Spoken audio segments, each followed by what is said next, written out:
फरमाते हैं हमारा ये असूल है कि कुल बनी नौ की हमदर्दी करो। अगर एक शख्स एक हमसाया हिंदू को देखता है कि उसके घर में आग लग गई और ये नहीं उठता कि ता आग बुझाने में मदद दे, तो मैं सच सच कहता हूँ कि वो मुझसे नहीं है। अगर एक शख्स हमारे मुरीदों में से देखता है कि एक ईसाई को कोई कत्ल करता है और वो उसको छुड़ाने के लिए मदद नहीं करता, तो मैं तुम्हें बिल्कुल दुरुस्त कहता हूँ कि वो हम में से नहीं है। इस्लाम इस कौम के बदमाशों का ज़िम्मेदार नहीं है। बाद एक एक रुपया की लालच पर बच्चों का खून कर देते हैं।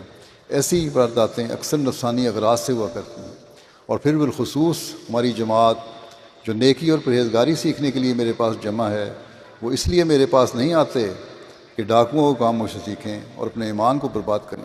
मैं हल्फन कहता हूँ और सच कहता हूँ कि मुझे किसी कौम से दुश्मनी नहीं ही। हाँ, जहाँ तक मुमकिन है उनके अकायद की इस्लाह चाहता हूँ, और अगर कोई गालियाँ दे तो हमारा शिकवा खुदा की जनाब में है, ना किसी और अदालत में।